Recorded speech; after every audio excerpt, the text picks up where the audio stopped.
Now, the making of a good compilation tape is a very subtle art, many do's and don'ts. Let's make a playlist.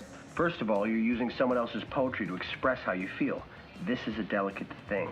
Let's make a playlist. You gotta kick it off with a killer to grab attention. Then you gotta take it up a notch. But you don't want to blow your wad, so then you gotta cool it off a notch. There are a lot of rules. No rules here. This is Let's Make a Playlist with Jonathan Howe. Respect your elders. You know the phrase, you've heard it a million times, and you know the connotation behind it. I do have a problem with the word elders, though. It can be a little too easy to make the immediate conclusion with that word that you're referring to someone old.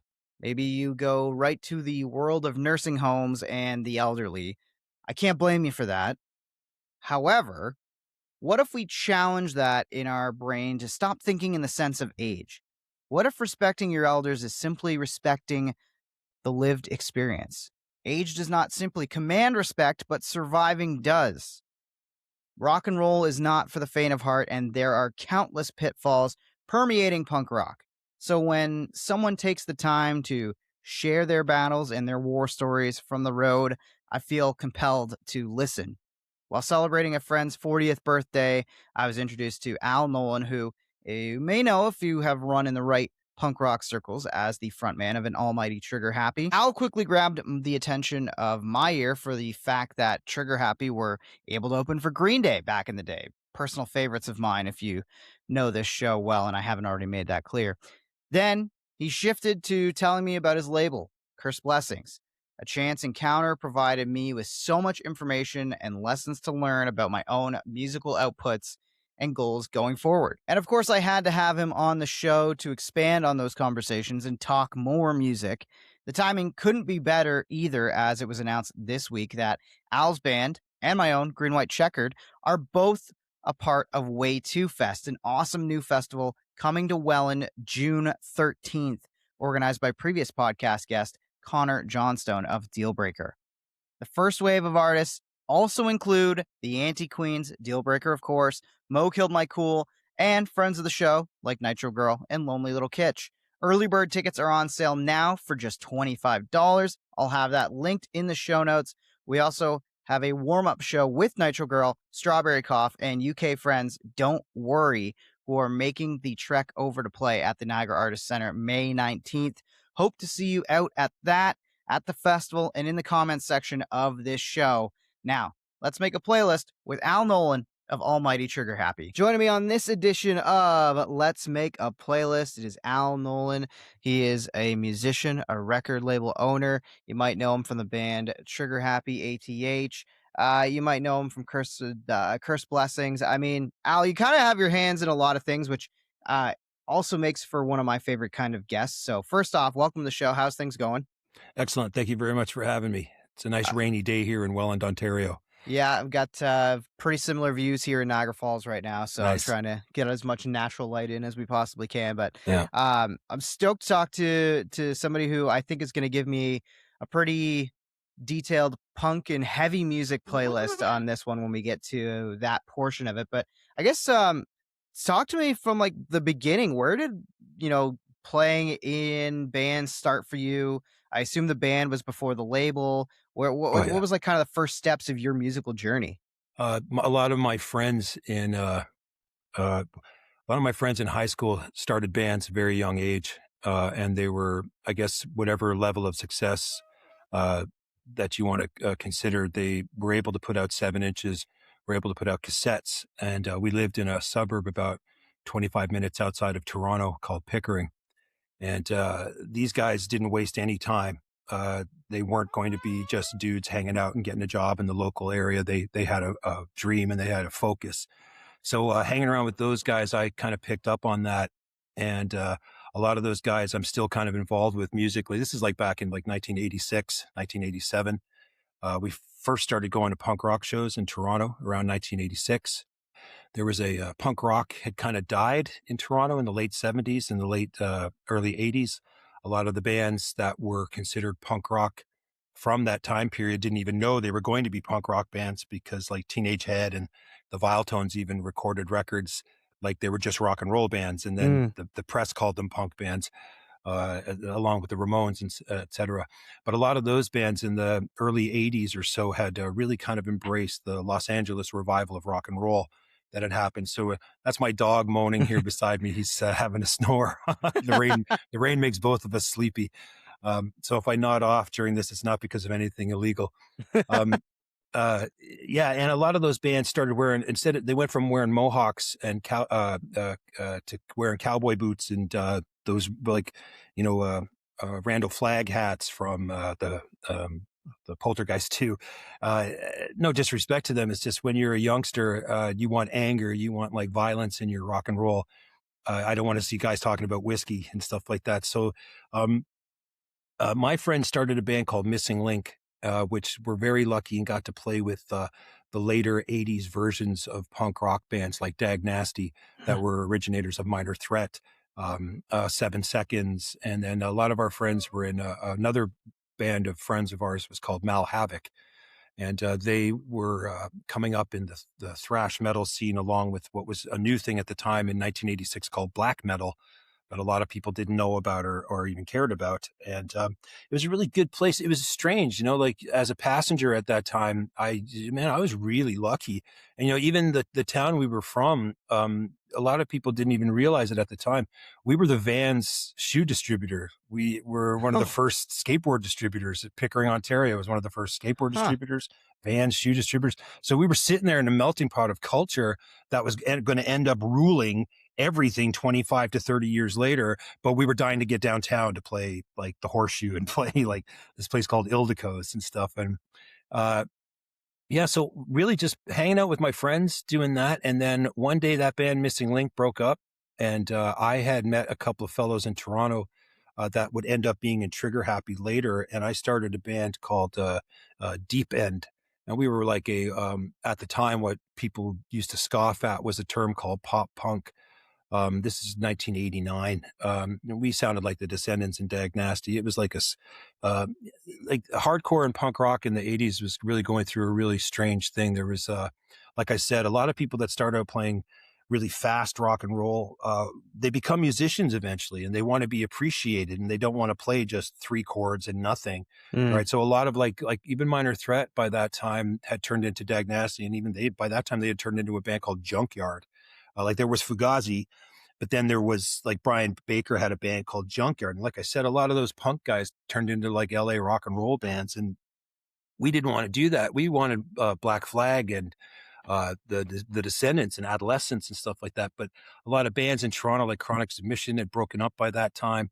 There just wasn't really a lot. So like what all young people do is they burn it down and or create their own. And so I had a band called Deep End, and then that band Missing Link broke up. And the guitar player, who's been a lifelong friend of mine, Mark Holman, said to me, Al, you're quitting your band Deep End and you're joining my new band called Kingpin.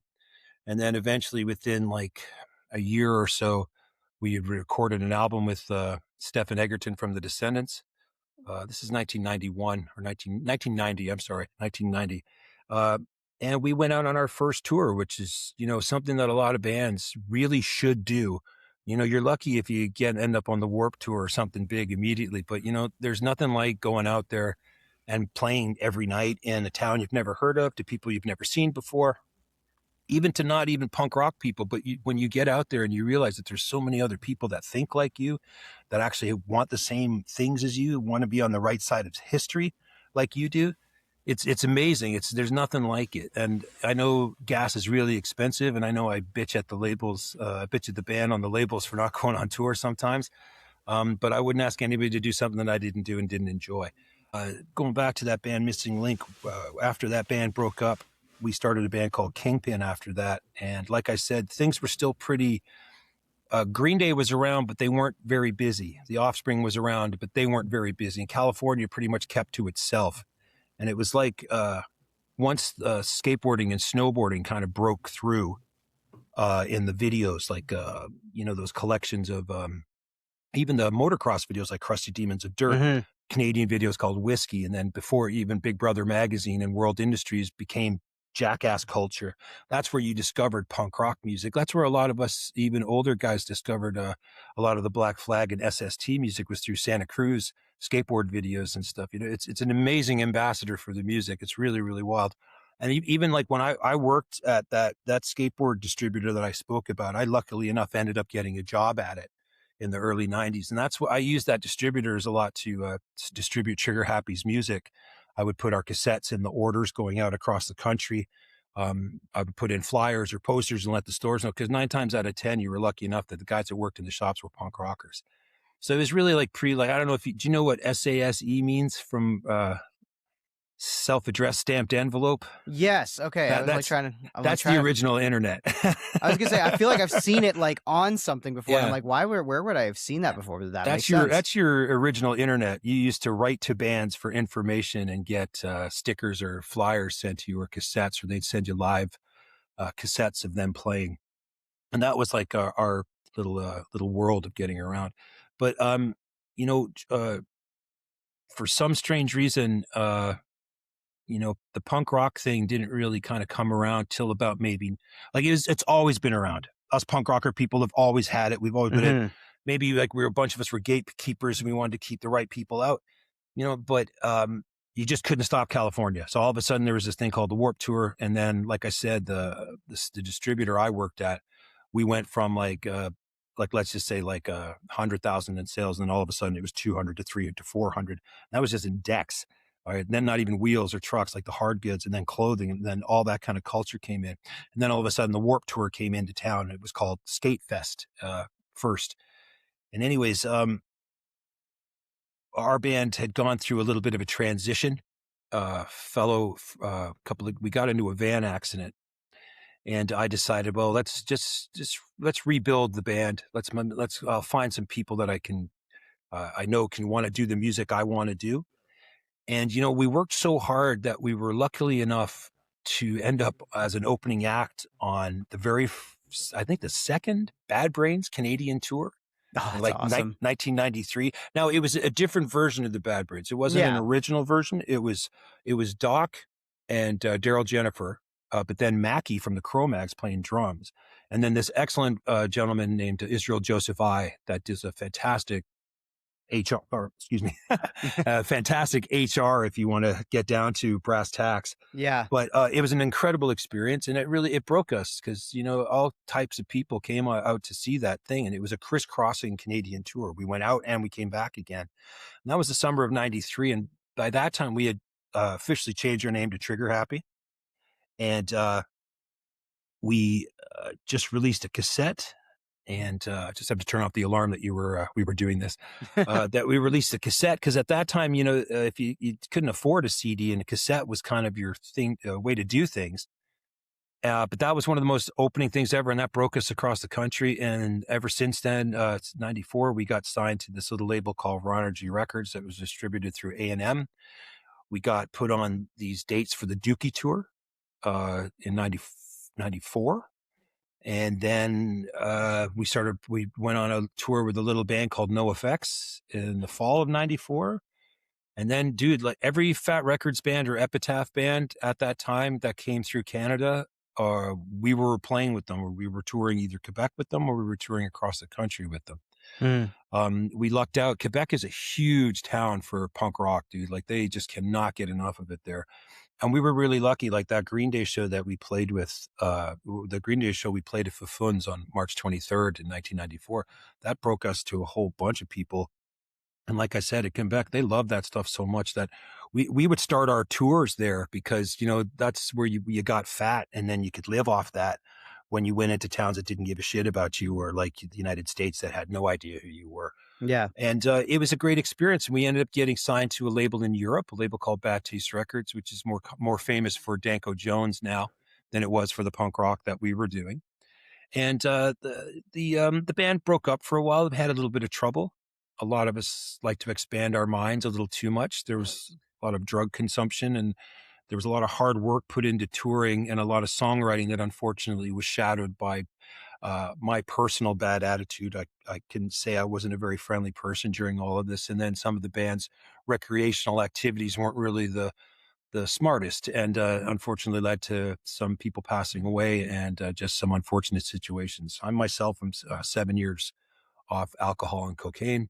I'm Ottawa straight edge. I think that's what it's called. I smoke marijuana still, but otherwise, I've never been so happy to be in this band, and it's been abused. The band's been treated like garbage, and it's time to be nice to it again and to bring it to people so they can enjoy it.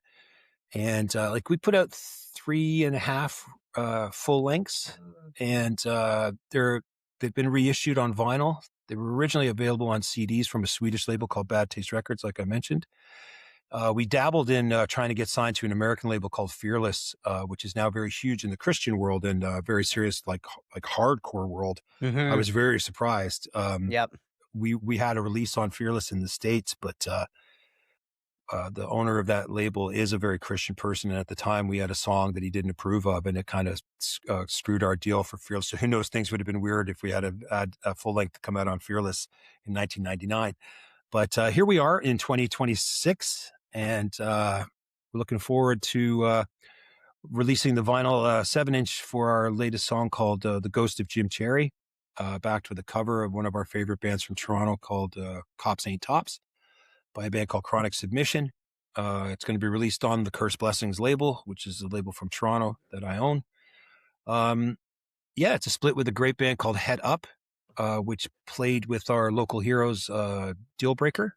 That are a nice, great band that are having a festival in Welland, which I just had my 1-year anniversary as a Wellander. I moved to Welland a year ago from Toronto. It's a huge, big difference. Where I went from sirens every 20 minutes to a siren every 2 weeks, and maybe it's an ambulance around here, and that's pretty much it. But no, like I said, I couldn't be happier with the band. We've got some fantastic players in it, some people that were in it from the old days, so it feels legit. And then we've got some people that were raised on it, so it still feels legit. And, as long as I'm ticking, I'm rocking. So any questions? I think the biggest thing is just like, that's such a great way to sum all that up, because to me, it sounds like, okay, it's like you guys are a band that had a legacy, or you have a legacy right now. You have all this history to celebrate, to acknowledge. And maybe when you were in the moment, it was harder to be true to it and respect it for what it was. And now you have that perspective, and you're going to be able to go back and celebrate and honor that legacy. And I'm sure, coming at it from the standpoint of being a label owner, somebody who is not only in the business of putting your own band on, but putting other bands on now, that's a whole other, I guess, appreciation. So I have to ask, Alf, like, how did the label side of things start up? Well, I can assure you, as a label owner, and I have some great help from two people, a great guy named Gabe and a wonderful person named Dave Rogers in Prince George, British Columbia. It's other people's dreams are not easy, especially when you have your own, and yours kind of didn't work. So you want to use your experience to make theirs better. But I don't know why someone like me thought that a band's going to listen to them. Because, like, go fuck yourself. Try to tell me what to do. You know what I mean? Yeah. But the one thing that Trigger Happy did not, one of the best things about Trigger Happy is I own it. I'm stuck with it. Nobody else has their fingers in it anymore. We did have to to release a couple of songs on a compilation that the label did. I had to acquire some rights back from some labels. It was no big deal. But, I think there's some days that I am so happy with what we're doing. And then I've got to work with some of my most favorite bands from when I was a teenager, to some bands that I wish I'd never heard in my life ever again. And then there's, it's like I'm receiving karma for the agony and mayhem that I put certain people through, like Bjorn at Bad Taste Records, or Chris and Graham at Raw Energy Records, or even Tim at Sonic Onion. We drove those guys crazy by just being such difficult guys. But like I said, I don't think I know everything, but I know some things. And so it's hard to communicate to people that are constantly dreaming. But you want bands to think about their next move, but See, there's bands that it's not just bands, because bands unfortunately can end up being one person, 3 people, 2 people.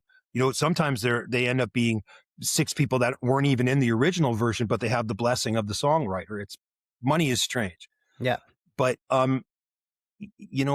it's difficult because you can't bullshit a bullshitter. And I understand what has to go into it, but I don't know extreme talent, and I don't know like elation and joy that some people can get from their music. But for some people, it's a fad. It's a summer with a cassette. It's a summer with a CD. And then some people, they're lifers. I knew I wanted to do this since I was about 12 years of age. I didn't know how I was going to do it or what was going to become of it. But unfortunately, my mother and father passed away right before COVID started. And I was a year sober at the time. I was pretty up to that. I was on a death wish. I was suicidal. I was drunk all the time. I was high on cocaine. I had a death wish. And, cocaine didn't kill me. It wouldn't kill me. It couldn't. I don't know why. But I felt that, once I got settled, I wasn't going to drink. I don't like traveling. I do it anyways. So I figured the smartest and dumbest thing to do was to start a label, try to help people to not do what I did or help them get to the next level, and there's some bands, like I have to admit, we absolutely resurrected, and there's some bands we brought into a whole new world. I don't really speak to them anymore, but then there's bands that I'm still very close with that unfortunately had to break up.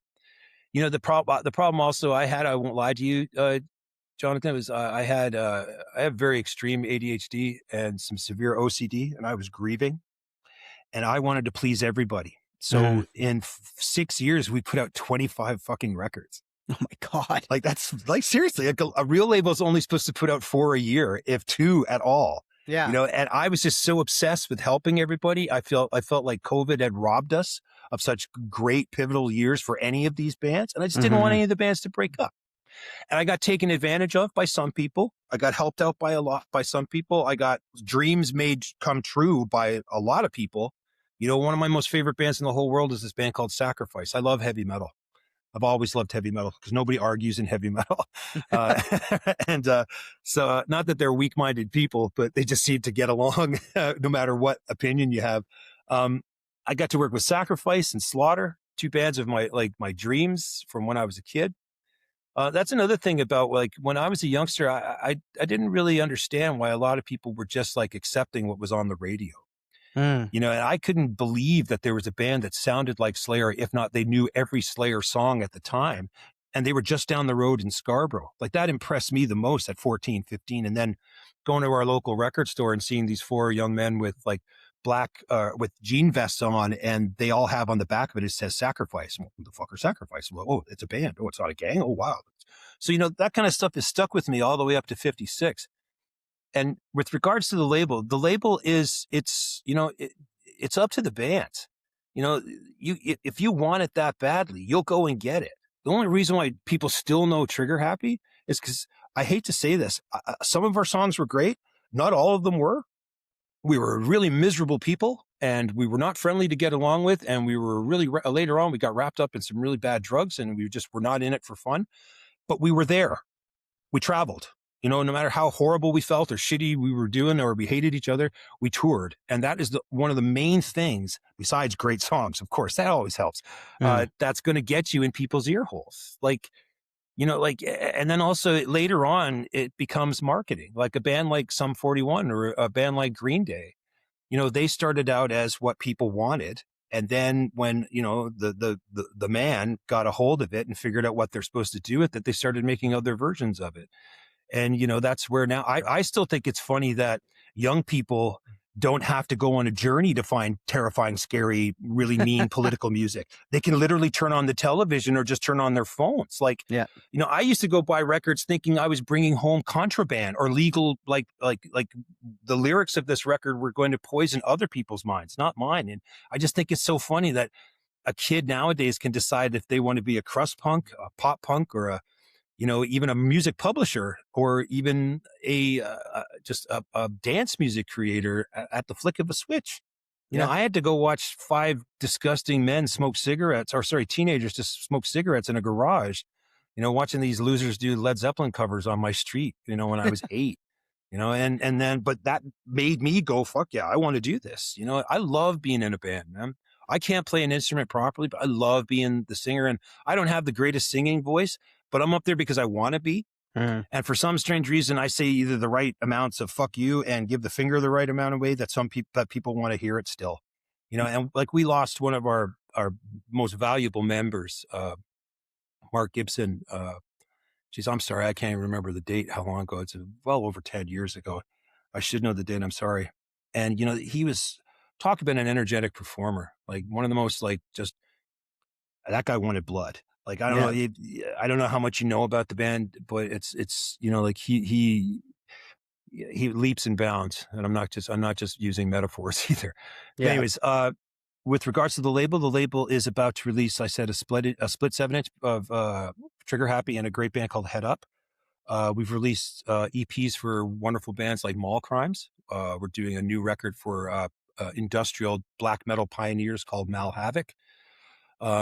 I have another, I've done 3 records with Sacrifice. We have another split single coming out with them soon. I can't announce who it is with, but it's going to be pretty fantabulous. We're putting out some cassettes of some old Toronto bands, reissuing that kind of stuff. We have some live records, some exclusive live records that are on our Bandcamp page. And before I go into salesman mode, there's some records I'm trying to get rid of. And so go check out the website. Maldita are on tour right now. They're probably, I don't mean to be biased, but they're probably just truthfully one of my most favorite bands ever. Female-fronted Latina hardcore, crust even, I guess. They're out west right now. See, that's another thing, man. It's like there's bands you don't even have to say anything to. Like, Maldita told me they were going on tour. Like, I didn't have to say, hey guys, you know, this is when you go to other people's cities and go and play, and you know, you go find other people to tell fuck off. You know, it's easier that way. It's more fun. Yeah, it's so funny, right? And like, everybody's, I think, got such a different experience right now. Everybody's at such a different level in terms of where they're at, because everybody can be a DIY musician. You mentioned it, right? Like, it's so easy to just kind of fire up the computer, plug your guitar in, plug a keyboard in, and you can start making stuff.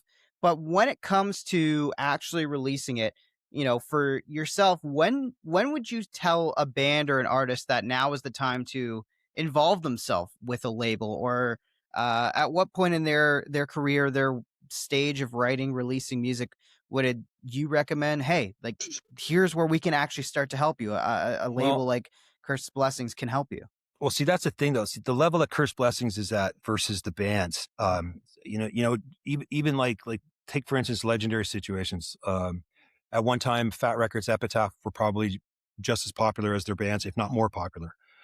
Sub Pop at one time was probably more popular than their bands, but then Nirvana was more popular than Sub Pop, right? It's a culture that we're selling here. The band, my new rule, I gotta love it. I gotta love what you're doing. It would be nice if I liked the people too. That would be kind of cool, you know, but then it'd be great if you're also busy enough to have a staff. Like, even a band like, let's say, Good Riddance. They've been known what they're doing since, forever. They're not as gigantic as Propaganda, yet they have the same message, but they are on a label that has at least 14 people working for them. And that's how that stuff is going to get out, along with those guys. Those guys actually play, because those guys toured forever, like in the 90s and the 2000s. The thing I say to bands now is, I can only truthfully be interested in you if you've crisscrossed the country at least a couple of times, or you're at least willing to. Like, I had a band on the label that, you know, they filled my ears full of like, yeah, we're going to do this, or yeah, we're going to do that. And then they came out east, and then I never saw them again. You know, and then like, I had to tell them, like, sorry guys, I'm not going to be doing this anymore. And, you know, that's that. And then, like, there's some bands that have just disappeared off the face of the earth. Some band had everything given to them. They were flown all over the goddamn country. And then their singer decided he'd just rather do something else. So like I said, you know, it's up to the people. And if labels are smart, you know, they can do really good things with like some fresh clay, as opposed to like a bigger band coming and saying like, hey, we're going to help you out Like I ask bigger bands that I'm friends with all the time, hey, let's do a 7-inch. Who knows? It'll give them some street cred, and it'll give the label a little more pizzazz or snap or something, you know. But let's see, that's the thing though. Like I've got to let my tastes and perhaps my ego get out of the bloody way, because, you know, like I don't use government money. I use like all my own, and, you know, and I do things very personal, and I take things very personal, unfortunately. And like I'm medicated now, so hopefully I won't really get like too upset. But man, if you're working, who's going to bug you?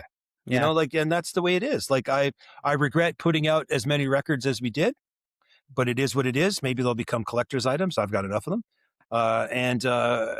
Yeah, you know, it's like, I thought the smartest thing to do at the time was to do as many records, because then people will think like, well, shit, it's been here all that time. Because I have to admit, when like I knew Bad Religion wasn't the only band on Epitaph. I used to work for HMV in the very early late 80s and early 90s. So I knew when Cargo Records came out, they were distributing this label called Epitaph. And I knew that there wasn't just Bad Religion. And all of a sudden, everything, like there was about 12 to 14 releases on Epitaph. And like you might remember from the documentaries, anything on Epitaph and Fat Records would ship at least 40,000 copies in Canada just because. Right. So bands just got to also want it. Like I said before, they've got to be consistent. If you go to, you take 2-month, 3-month breaks between touring, you know, and that's what people will see. That's when, because also labels aren't really as important as booking agents. Yes. Because anybody can put in, or a management company. Because if you get the Atomic Music Group working with you, if you get like, if you get the one, Stormy Shepherd, Leave Home booking for you, you're set. Or even the agency, whatever the ones around. I've been out of the game for so long. Like I booked the band. I would love Trigger Happy to have a manager. I would love Trigger Happy to have a booking agent or someone just to pay it, because also we have, I have fear of missing out always. It's no big deal. But, you know, like booking agents can help out a lot, because they've got the stranglehold on the clubs, you know, to put it not so politely. You know, they'll bring in a band from the United States, and then they'll put one of their bands on it. Like we used to get nailed by this all the time.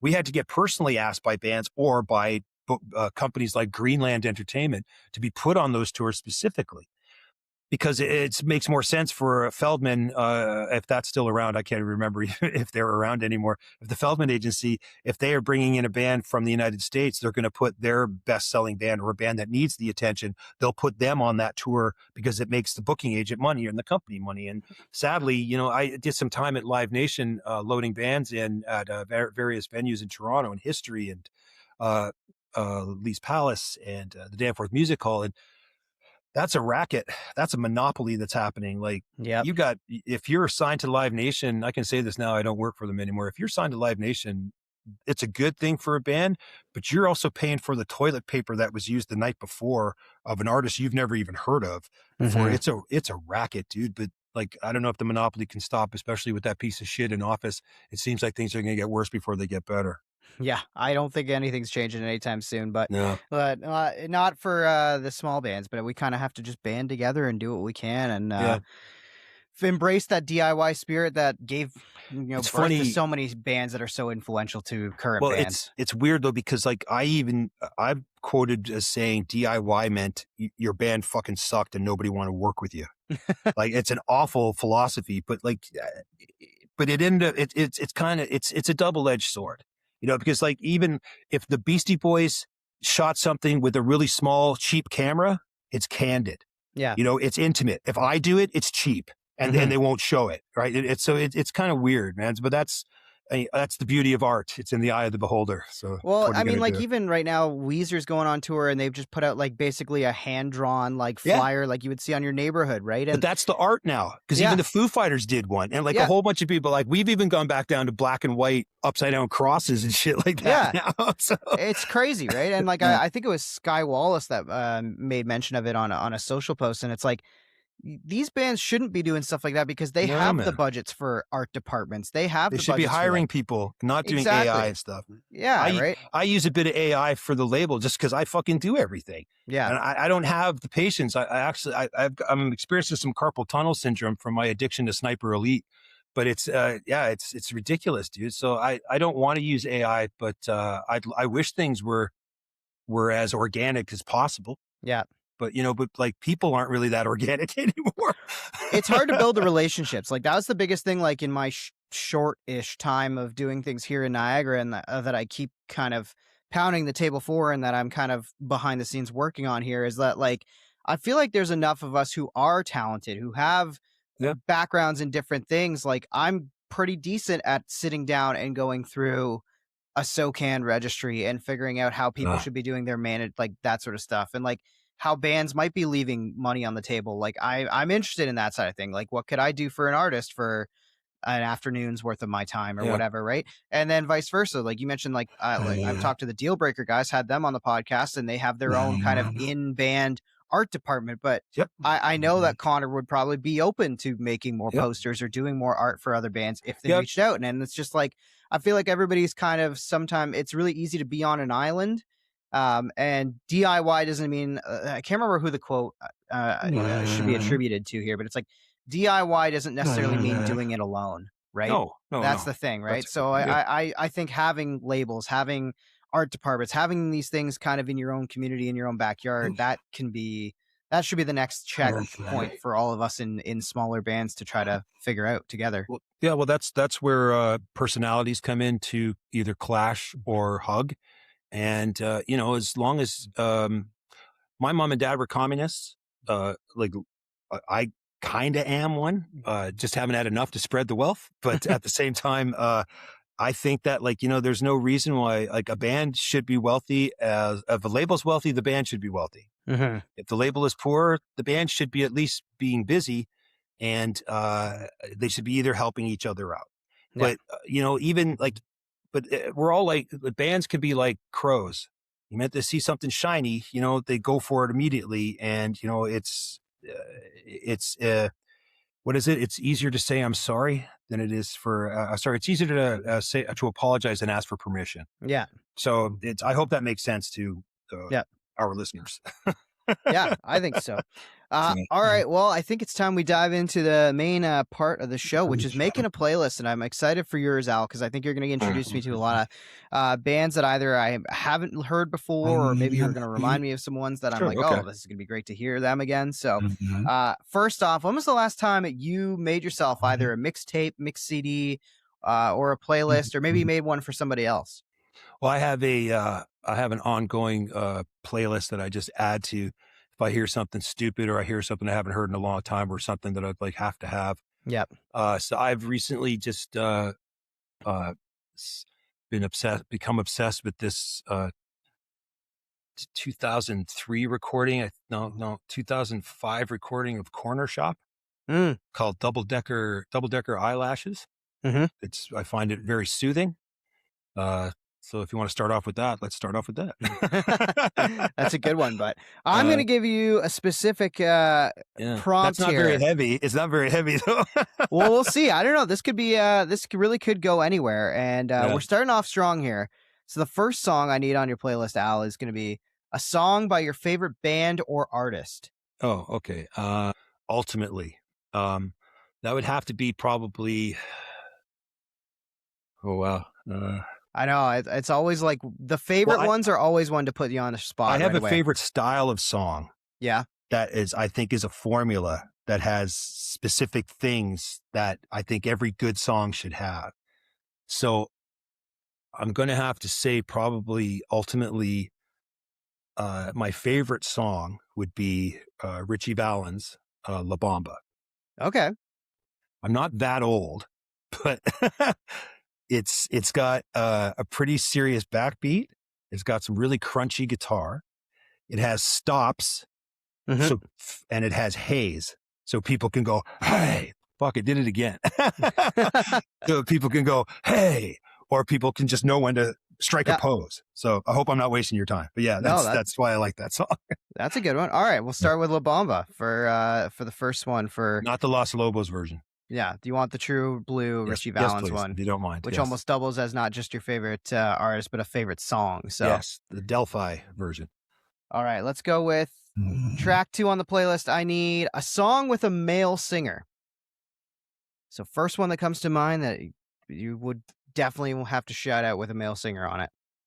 Like just for being so manly, or just whatever you think, right? So it's like I know it's like almost too generic, but there's so many ones you could pick. But no, automatically come to mind would be what was it called? It's on Women and Children First. You can look up if you need to look anything up. Yeah? Too, Okay. feel free to take the time to look it up. So it's Van Halen. Okay. Oh, baby, please. I'm trying to remember how it goes. Don't want it anymore. That's what's so funny about the whole thing, because I'm a yapper. Romeo Delight. Romeo Delight. Yeah. Okay. It's off Women and Children First by Van Halen. And correct me if I'm wrong. That is the first of the Sammy Hagar era. God, no, that's David Lee Roth. That's David Lee Roth. Yeah. Which 51? Is it 5150 that starts there? 5150 was the beginning of the Hagar. Right, and then Women and Children First is that's their third album. Yeah, yes. After Van Halen, 1 and 2. Yeah. See, I listen to Van Halen for Eddie, so when I'm listening, I'm like almost all totally locked in on the guitar parts. Yeah. So I don't even really register who's playing what and what album is from what, other than Diver Down is the first one I know the best. Diver Down was like a record of independence for me. It was the first time I was left home by myself, and I cranked Diver Down so fucking loud that my neighbor called the cops. Awesome. Dickhead. All right, Al, track 3. I need a song from the first band you ever saw live. Okay. That would be Zero the Hero by Black Sabbath, because that was the tour I saw. Nice. Was Black Sabbath Born Again at Maple Leaf Gardens. Nice. Yeah. What was that? By that point, I mean, arena level Sabbath. What was the show like? It was a lot of smoke, and it was Ian Gillan. Yep. And Cozy Powell from like Rainbow and Deep Purple. Yep. And I think I was tween, so I was just about 13ish. Yeah. So I was about to become 14. My cousin boyfriend brought me, Brian, and I remember lots of smoke in the air. I can't remember who specific. I think it was someone really cool opened too. But I didn't know jack shit at Jack from like anything. I knew, because I kept on saying, well, where's Ozzy? Because I knew War Pigs and Iron Man and stuff like that from like being like in elementary school. Yeah. But they had this, they had 3 dudes come out in robes, which were probably roadies, but as far as I was concerned, they were servants of Satan. And this rock opened up, and it had like this red cross beaming out of it. And then they went into like, I think it's Digital Bitch from side 2 of Born Again, which might as well have been fucking Metallica at the time. Yeah. Because there was nothing heavier. You know, and I even at that time, like we had this TV show from Toronto called The New Music, which turned into Much Music. And they were way ahead of themselves. So at 11 and 10, I knew about like the new wave of British heavy metal. Like I knew about being Irish as well. I knew about Thin Lizzy. And when I was 14, my dad did well in the 80s. So him and my mom would take off, and they would send me back to Ireland for the summer. So I would work in my uncle's gas station, and I'd buy records all the time. So I'd be buying like Saxon imports, and well, they weren't imports over there, but you know what I mean? Like all this Tigers of Pantang kind of stuff, and everything that not many people were into, or just older heads like Riot, but even American stuff that you couldn't get in Canada, I could get it over there, and then I'd bring it back and either trade it with my friends, or, you know, just try to be cool with the 6 other people in Pickering that like that kind of shit. Yeah. That's awesome. So, yeah. All right. Track number 4 on the playlist. Favorite song you've heard live? So from any concert. Oh, this is going to be a bit embarrassing. I was stoned out of my mind one night, and I saw Fall Out Boy. All right. Do, what's the one? Sugar Coming Out Swinging? Sugar, yeah. Yeah. I would have to say it's a tie between that and Mighty Mighty Boss Tones doing Someday I Suppose. Because I'd never heard horns mic'd that well. Yes. And it was blowing me away. But yeah, the Fall Out Boy, I didn't know who they were. I didn't care at the time. But I was like, holy shit, because the vocal part in that sounds like a dive bombers and like just planes going all, and they managed to pull it off live. And I was like, holy shit, I couldn't believe it. So please don't tell anybody I said that. It's just everybody who watches the show. That's it.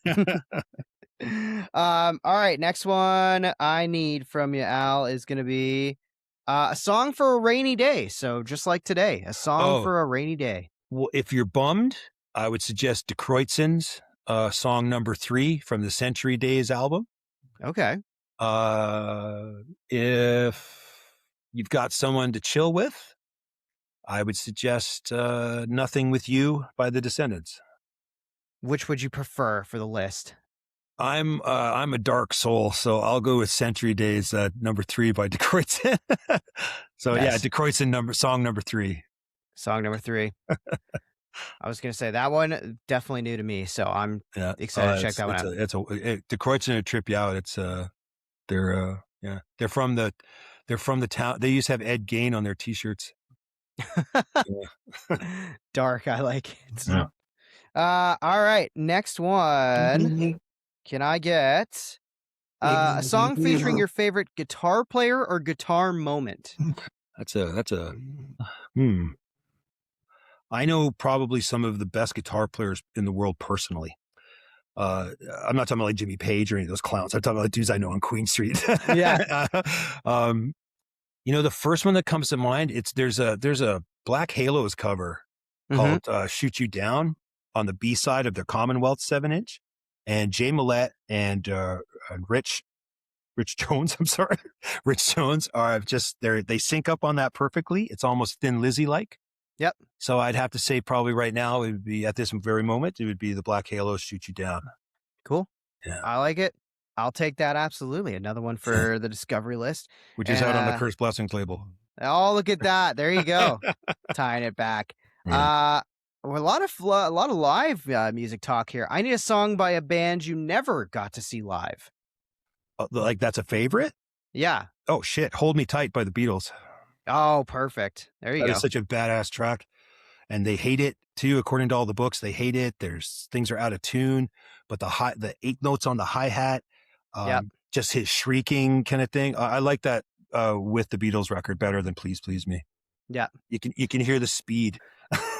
It's so funny because like I don't think I don't think people ever talk about the Beatles being punk in any sort of way, but I think at the core of almost every punk musician is a love for the Beatles, whether they want to acknowledge it or not. Because I know that was my journey where it was like when I was like little kid, I was really into the Beatles. Then I still am. You learn Green Day, you spiral off into the own direction, and then you go through that high school phase of being like, oh, I hate the Beatles. They're so soft and whiny and lame or whatever. And then I've circled back on it and I'm like, no, like Taxman is a punk rock song, right? There's so many punk rock moments to that. My favorite Beatles are when they were all high on speed and trying to have sex with everything that moved, like Hamburg Beatles, when they're all just on blues and ephedrine and like those rock and roll songs, like those German recordings. I have a couple bootlegs of those. They're like songs like Matchbox, like all those covers that they do, like just the low end and the and like even what's the Raunchy, the one that George had to try. But see, it's funny. I romanticize about rock and roll. I don't want to die, and I wish people didn't die. But I love all that garbage. I don't know why. I love the drugs. I love the sadness. I love the desperation. That's probably why I never became a huge rock star. I'm just one in my head because I probably wouldn't be cut out for it, or either I'm too sensible, or like I said, I didn't die from the stuff I did myself. But I do love like all that kind of like glory. Now there's a lot of garbage that's very popular as far as I'm concerned. But the Beatles, like, even I don't like to quote Lemmy that much, but like he even said the Rolling Stones were the soft ones. Like the Beatles were the hard ones. Like those guys don't fuck with the Beatles, dude. It's like people, when I was younger, people used to make fun of Sebastian Bach. Say that to his face. He'd kick your fucking teeth in.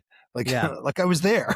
But, not to name drop, it sounds silly or whatever, but like, I'm at the age I'm at now and, with, just remembering things and just even trying to like stay focused and stuff. It's rock and roll will take you to some of the wildest places that you never ever thought you'd ever be. Like you'll go from Mickey Mouse to like Mickey Spillane, like overnight, and it's wild. And like I discovered things through music that I never thought in my entire life I would know about.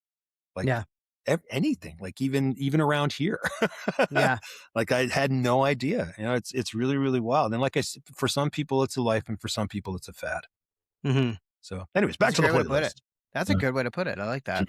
Lifestyle versus fad. That's good. I dropped it. Hang on. Let's see. There we Broken go. question. We got we're switching it up now to a song featuring your favorite drummer or drum performance. Some drums that really set you on fire. Ooh, that's a hard one. I know some really good drummers too. Sometimes a good drummer is also known when they just do nothing. Mm-hmm. When they know when just to keep it kind of sweet. And I think the smartest guy that did that, this is going to be a tough one because it's kind of preposterous at the same time. You familiar with Voivod? Now that guy Away, that's his stage name.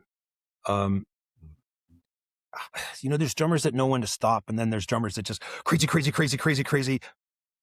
Like I'm not a Tool fan, but like Voivod is just mental. Like I love that kind of stuff. But then, I'm not as advanced as this angina of the heart of all this. You guys are all fans of this French band. That French band. Like I think it's interesting. I can only handle it for a while.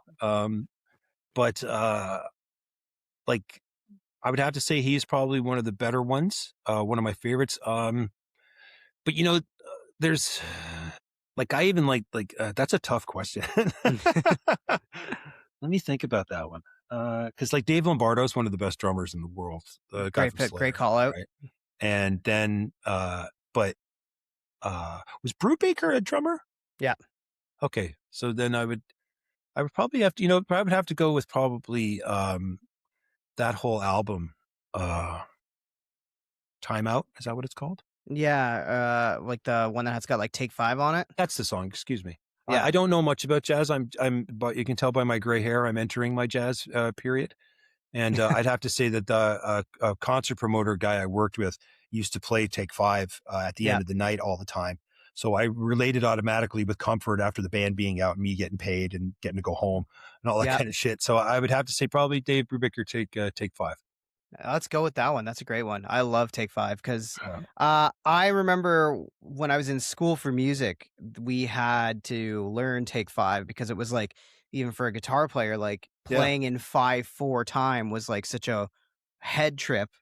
And like the way you count it, it doesn't like way it swings. It's not even straight time. Like it, but it was one of those ones that I liked learning because it was a fun challenge. Right. And I can only imagine on drums, it's just as much of a fun challenge for most guys that are trying to learn drums. The guys that I started originally playing with, Mark Holman, Yard Greenstein, and Simon Head, they were all what's the term? Virtuosos. They knew everything from Stanley Jordan to Arlen Roth to like, I only know these names from hanging around with these guys. Like they knew Stanley Jordan, Mahavishnu Orchestra. Jesus, what was the guy's name? Chet Baker or whatever. No, not other guy. Charlie Parker. Parker. Yeah. Excuse me, the drummer people. All this jazz stuff that I'm only get Frank Zappa, like Terry Bozzio. They were like at our most punk rock, we were listening to Max Webster. Yeah. Because those records were just so bizarre, and also availability of music. You just couldn't get, like you couldn't go into a store and buy a Misfits record at that time. Yeah. There wasn't even a CD or a cassette available, and if there was a cassette, it was $25 at your local HMV because of the markup. But I'm sorry, I lost kind of like a focus on what we were talking about. I'm sorry. Just talking about drums, but yeah. But it's funny. I always end up getting along with my drummers better than guitar players and bass players, because I find that singers and drummers are kind of the same thing. They're very crucial, and they decide how a band is going to sound, and they can either make or break a band. People can go great band, horrible singer, or they can go oh great singer, great band, fucking horrible drummer. But it takes a band at least 5 shows to get in that pocket, where and especially if they've been playing if they've been playing that long with each other. The Trigger Happy drummer Rustin, he just unfortunately had to leave us. His body isn't really just syncing up anymore. But we out of nowhere ended up getting offered 3 shows night after night in Quebec last October. And I couldn't believe it. We did it. We rehearsed 3 times and went and played 3 shows, and we headlined them. And I wanted to keep going. And even the rest of the guys, like even at the age we're at, but our drummer, unfortunately, he was having some trouble with it. But it's not an easy task. Like it's No. really, really hard thing. Like cause you pay for that for the rest of your life. I know Gus from Sacrifice, like he's weak after, and he's using every bone and every like kind of muscle to play those things just with his feet. And he doesn't use triggers. He doesn't use any kind of effects or anything like that. I don't know how these kids now can like have these keyboard setups beside their drums. Like I see guys with effects and stuff coming through the venues, and I'm like, what's that for? Do you hit that? It's really strange. I'm sorry, I'm going off. No, topic. I'm right there with you, because even like my band, like we're really getting into the idea of wanting to have multi-part harmonies, and you know, our drummer's singing backups now, and he like will sing and he'll do a show and he'll be like, you know, at practice, right? Even at practice, he's like, I can't believe I'm out of gas, and I'm like, you're gonna have to start training for marathons or something, buddy. I don't know what else to tell We've you. had Like 2 drummers that were our backup singers. Like Dustin Campbell from Brutal Youth. He was in the band for a while. That guy could sing and just fucking hit everything. And then Rustin as well. He was a fantastic singer. Yeah, it's hard because, you know, also people, I forget how fast the goddamn music is. Like it's really a lot of double picking because, you know, we were heavy into Venom and heavy into Metallica and Exodus. And it's like, I'm glad I'm not a guitar player because even now I've got what they call Viking hand. I can't flatten my hand out right now from turning screws when I was involved in elevators. And so I'm sure my PlayStation 5 doesn't help either. Yeah. But it's the best of us, right? All right, we're on to track number 9 on the playlist. What? Yeah, 9 of 12. Whoa. And we're going to change the speed up a little bit because I need your favorite acoustic track. Oh, that would be Time in a Bottle by Jim Croce. All right. That one was a quick one. So what do you have to say about Jim? It was one of my dad's favorite songs. And anytime, because he used to tell me, he'd explain the lyrics to me, and like a dumb kid, I'd be like, Star Wars Kiss, what? I'd have no idea what he was talking about. And then when I got into a family situation, I finally said to myself, man, I wish I could just save this moment. And then I went and looked up the lyrics. I'm like, oh my God, this is what he was talking about. So yeah, no, I miss him very much. He was the man that turned me on to music. So I was very grateful. They were, my mom and my dad lived in Dublin. That's where I was born, which is directly across from Liverpool. So they had access to early. My mom saw the Beatles in 1962. Amazing. Like with Roy Orbison. And so they have, they were heavy into Mersey beat stuff like Jerry and the Pacemakers, Dave Clark 5. So yeah, music was huge in my house. I was luckily or unluckily, I didn't have any brothers and sisters. It's probably why I'm the singer. The 3 of us just had a grand old time just listening to music and playing it loud and all that kind of stuff. And yeah, it wasn't until I got into the punk rock stuff that my mom wasn't really that much into it anymore. Well, I was going to say, because like to me, like I think that there's such a direct line between those old rock and roll sounds to what became of punk rock, right? Oh yeah. And what punk rock became, right? So to me, like that's a good question I was going to ask is what did they feel like about punk rock? Was there stuff that applied or appealed to them in any sort of way? Well, the funny thing about punk rock is you could sneak in songs around your parents because a lot of punk rock bands would do covers. And you could sneak that in. They would either go, hey, I know this or whatever. And like, that's how I used to play Van Halen. Cause like I mentioned earlier, one of my favorite records is Diver Down by Van Halen. Yeah. It was just their money grab covers album.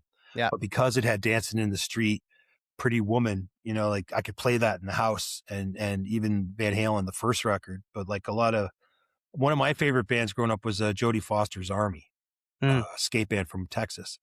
And they did instrumentals of what we would know in North America as songs by the Ventures.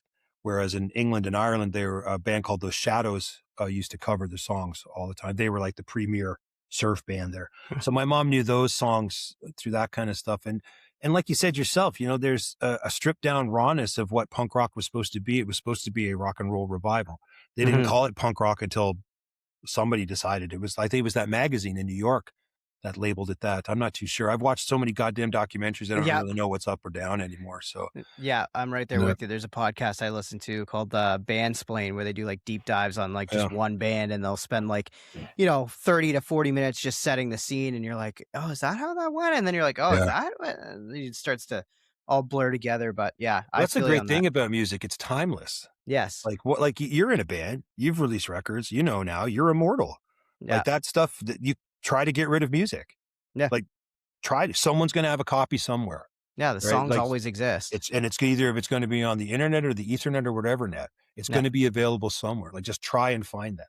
And, Yeah. and even if someone will have a copy of it for $1,000, it's still available. So Yeah. that's one of the greatest things about it. That's why I don't understand people that just deal with this as a fad. Yeah. Yeah, it Well, really is something that lasts forever. yeah. We're going to get something relatively newish. Al, I need a song from the 2010s. I like a lot of garbage. I like crap. Like I'm a gatekeeper, but I also like a lot of crap. So what would have been 2010? My God. It really does feel like the last 20 years has been like one big blur of what's come out when. Yeah, man. Because I just had to. My wife just reminded me that 1990 was like 30 years ago. Yeah, 35, right? Yeah. Wow, from 2010, a song. Yeah, any song from the 2010s. I'm gonna have to look up and just see the one. I think I don't know if it's from that date, but I think it might be. So hold on here, friend.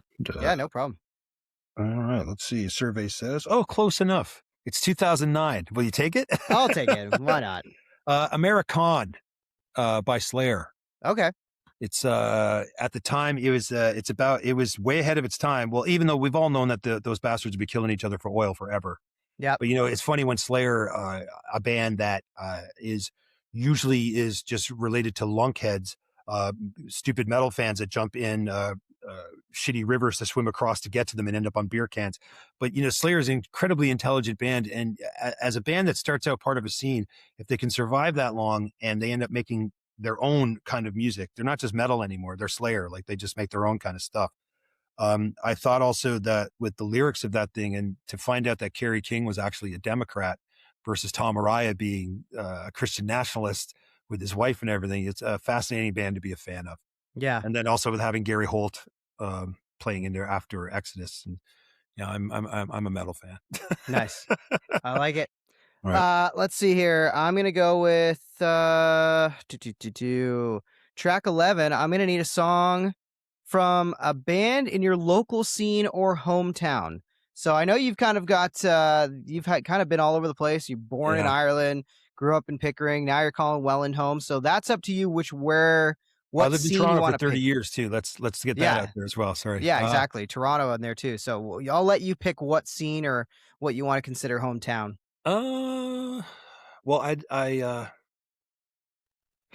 used to make jokes saying that Tom Sawyer was the national anthem of Southern Ontario. But there's a song by Max Webster called Toronto Tontos. I don't really know if it has like inappropriate connotations of what they're alluding to exactly. So I don't want to be canceled for you bringing up the title. But I think if anything, there was a song that would sum it all up. Would be Switching to Glide by the Kings. Ooh, that is true blue Toronto rock. That is Pretty a Southern great Ontario. pick. Yeah. Yeah. We covered that. That's on the first Trigger Happy record, actually. Oh, really? Eh? Yeah, it's on That's the album awesome. Disturbo. Yeah. That's awesome. That's a great pick for that. I'm glad you brought that one up.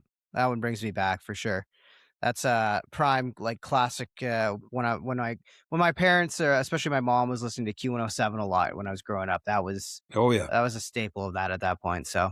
Well, this local radio station around here, Giant FM, not to bring up your competition, I was surprised at some of the songs they'll just pull out of nowhere. It's like Funk 49 by the James Gang, and then some obscure like Iron Maiden stuff, which just, I don't know if who picks the music, or if Andy Travis is over there trying to get them to play the hits. I don't know necessarily what's happening, but hope your fans are old enough to know who Andy Travis is. So anyways. Well, it's funny, right? Just like local, like radio in general, like because as much as I work with Hits FM, I've done some stuff now with like our sister station Legend 1029 in Hamilton, which has kind of gone through a rebrand, and they're doing their kind of legend type playlist, and they're really diving into some stuff where I'm like, like they'll play like a Kim Mitchell song, or they'll play your Phil Collins or whatever, but then all of a sudden you throw in something a little bit newer, and then all of a sudden you throw in like a deeper like Talk or the Human League, and I'm like, oh, this is kind of cool for like my post-punk that turned into that kind of new wave pop side I think of it's things weird that I like. That Q107 plays the Ramones now. Yeah, right. After 50 years later. It's wild. But Q107 had a great show with Kim Mitchell. It used to be on at 2:00 or so. It was, where he would do the afternoons, and even had a section called Songs I Wish I Wrote. I'm very envious of you. I've always wanted to be a DJ, a disc jockey, or have a radio show. It's been a dream of mine to do. I just have to go get a broadcast license, I guess, or whatever it is. Not to say that it looks easy or something that anybody could do. It's But no, you're very lucky to have that opportunity. It's a different life than I think a lot of people dream it up to be sometimes. Yeah. Being able to be truly independent is not as common as it used to be, which is fine. You kind of learn to operate around within it. That's why I've started to do more things on the writing and journalism side of things, where I'm trying to write about album reviews and try to do that sort of stuff, because regardless, at the end of the day, I have the platform, which is why I have this podcast, why I do what I do. And I care about the music, and I want people to keep making music, and I want independent bands to shine. As much as it's great when a Sloan rolls through town, and I love Sloan, and I love going to see Sloan or Sam Roberts or whatever, but for the people that go to see those shows, there's just as many awesome rock bands around Southern Ontario, around the Niagara region, to go out and see on a random night that you'll love just as much. You just have to go out there and experience it. And sometimes the only way people do that is by talking about it. Well, that Way 2 Fest happening on June 13th. That's the very first time. We're probably not supposed to be saying this, but because they haven't really confirmed any of the bands yet. But that's the first time I'll be singing in Welland. I've never played in Welland before, and my wife, whichever, tells me that there used to be a place here called the Villa, and Teenage Head used to play here a lot because they're very close to Hamilton. And then I remember the Ceremonial Snips from around here. There's a great band called Welland Wasted that are around here that we're going to be doing a split 7-inch with after our 7-inch comes out with Head Up. And I haven't gone to a show yet. I know there's another great band called Sky Caught Fire around here that I'm dying to go see as well. I haven't seen them. Another one called Convict. But I put out a record for a band around here called The Holdouts. That unfortunately Derek Gordon was the bass player, and he passed away. A week before the record came out, unfortunately. Those guys tried to hold it together and put some things, but I thought them working hard would be a smarter thing to do when they were trying to work as hard as they could and grieve at the same time. Yeah. So I would like to acknowledge Derek Gordon. Say rest in peace, Derek. It's a shame. And listen to the Holdouts. They're a really good band, and they should get back together again. Yeah, Welland's always been great, right? Rose City Hardcore, right, was a huge thing. That's new to me. I don't. Kim showed me the documentary. Yeah. And I didn't know. I don't mean to be rude. I knew of Attack in Black. I think they had come to the Bovine a couple of times. The Bovine is a place in Toronto on Queen Street. It was a clubhouse. It's a place I used to live at pretty much. And I remember seeing them, and I know people. I know about this band called Outfit with Daniel Romano and stuff. I know people that used to work with the bands. But I didn't know there was such a serious music scene here in town. It's good. I went to the Niagara Music Awards this time last year, which I thought was spectacular. I sat at a table with Dave Rave from Teenage Head. It was wild. Yeah. But it's funny, dude. I saw like it just shows you how music is fickle. I saw a bunch of artists there that night that I haven't heard fuck all from since. Yeah. What happened to the Hell Yeah guy? Do you remember that dude? Andy Colonico, he's busy, man. Oh, good, okay. Previous. I'm trying to get Andy on the show actually right now. Yeah. But that was a great song. I'm sorry, I shouldn't have cut you off. I just saying it was a great song. That's all. But there's a lot of bands and shit that I just haven't heard hiding her hair since. Yeah, I remember Other Wives won something, and they shortly after that broke up, and they were a great kind of pop punk emo band that we played with. The Maysides played, and I remember just being confused because I was told they were the punk band, but they looked like the Eagles. One of them looked like Glenn Fry with the handlebar mustache and the sunglasses, which is cool. It's no problem. I just thought it was those guys are the punk band. It's just funny, right? It's we're all so again, this community, it can burn itself out, because I don't even know if they were doing a Niagara Music Awards this year. No, there isn't one this year. I checked, because now that I live here, we're supposedly qualified for it. Yeah, right. But who knows? I don't know, but it's just funny. It's a funny little world, and Welland is definitely a funny community. Niagara in general, my older brother, he's 43 6 this year, and like he got to experience going to shows like in the early 90s and stuff down here, and he tells me stories about like the Ramones came down and played at like CAW Hall and stuff, and like dude, we played St. Catherine's with the Bad Brains. Yeah. Right? Like, that's awesome. We played like the Hideaway in St. Catherine's with the Bad Brains. Yeah, there was like Daily Planet. There's so many cool little spots around here that I've heard so much about, but never got to experience. And even Scene Fest was like that was a great one. Oh yeah, we did that a couple of times in the early great days. festival, and I basically died out, I think, in my grade 11 or grade 12 year of high school, so I missed out on it. There was a very dangerous club there called the Mind Bomb. Yes. That was in a parking lot next to like a coffee time. And those guys, what were they called? They were pre-Lucky Ones. They were like, they weren't racist. They weren't asshole skinheads. They were good guys. I can't remember what the fuck they were called though. Shit, man. There it goes. I stopped smoking pot. Yeah. But that was a great place. Like, it's weird that they took the name for the record store. Yeah. And they won't do used. They'll only do, it's a great store, Mind Bomb Records. But it's interesting. But like I said, it's a whole new neighborhood to me, because I used to go to Sud Skates. Joe Wing was a friend of mine. Because I knew most of these places just through skateboarding. And then when the band, because also we thought 30 years ago, Toronto was the only place you could play. Yeah. We didn't even know about like things like London, Guelph, Kingston, like all that kind of stuff. Sorry, I'm yapping. No, it's totally fine. It's all good. Right? We got on a good yap session, and we're wrapping up the playlist portion of the show now anyway. So you know what? Woo! Last one. I need your favorite love song. End it off on a sweet note. This is a tough one, man. Wow. Yeah. I have to look up her name. One of the most fantastic things about working in the music industry, even if you're just unloading boxes here and there, like when I call boxes, I mean like equipment, carrying it in or out. Yep. You are exposed to other artists, stuff that you would never, ever necessarily get off your couch, see, hear, or even know about. And I was very lucky one night that I was working for something at History. I can't remember what, I think it was a TikTok event. And I got to just find this artist's name.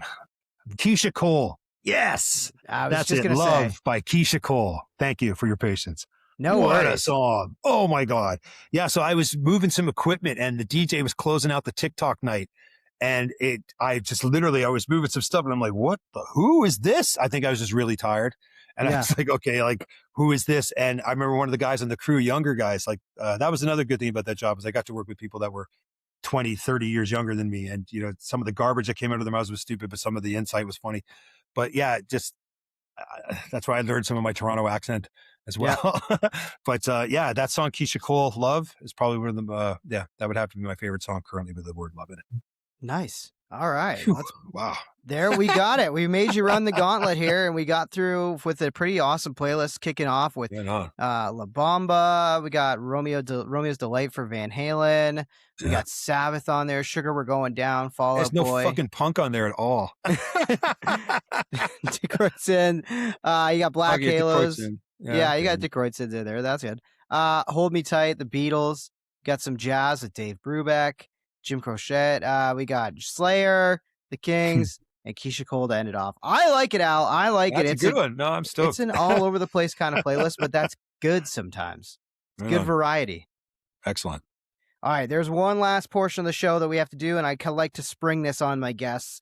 I used to give them some kind of preparation for it, but not as much this season, and that is the Desert Island Records. So I need your 5 Desert Island Records. The albums you can't live without. You got to take them with you. Revolver by the Beatles. Banger. Great. That's pretty much an encyclopedia for all kinds of music. Yep. I would have to say then Los Crudos anthology. All right. It's always good to have some Spanish hardcore. And it's good to have the anthologies too. Like, that's a great way to do it. Yeah. I would have to say the soundtrack to Amadeus. Ooh, okay. That's 3. Yep. Then Black Flag, the first 4 years. Nice. And then I'd have to say, what's a go-to record? A healing record. I would have to say to cleanse the palate. I would have to say The Morning Raga by Ravi Shankar. Nice. So I play that a lot when I, listen to other people's music professionally and then selling it and then having your own music. You literally have to like wipe your palate of your brain palate or your music palate. I find those Ravi Shankar records, I found a stack of them used and I cannot get enough of them. There's a lot of Indian people in Pickering growing up, and even with the sitar influence on the Beatles stuff, like I don't know why I'm have some draw to this kind of sound. That's why I love those corner shop records. Yep. You know, it's also a great way to piss off racists. All right. Well, Al, thanks so much for doing the show. I'm going to give you the last section here to plug all the things you're involved with, because you've got more than a few things on your plate. So what do you want to plug? May 8th at the Union in Kitchener. Almighty Trigger Happy, Frank Dukes, Blackout, and a band called The Uppercuts. It's an all-ages licensed show. That's a very rare thing, drinking and all-ages punk rock in Kitchener. And then on June 13th, a bunch of bands are going to play in Welland. We're one of them. Check out the Way 2 Fest here in Welland. A bunch of places. It's a lovely place. Check out Curse Blessings Records, Curse Blessings Bandcamp page, and www.curseblessingsrecords.com, FDS. Thank you for listening. Just thank you for your time. You know, a lot of people, since COVID, a lot of people have realized how valuable their time actually is. And, you know, just don't waste it on other people. Don't waste mine. Don't waste yours. Just remember, have a good time. Not all the time. Al, that is great advice and a great place to leave it off. Thank you for coming out and doing the show with me. It's great to chat with you, all things punk rock and more. And I can't wait to see you guys. I will do my best to be in attendance for sure for Way 2 Fest. I did this as okay. It's not a white power thing, so please don't associate me with that. I know all these things they keep commandeering, right? It's like, oh, dude, I just want to be able to do they things took that Hawaiian I know. shirts. Yes. Why?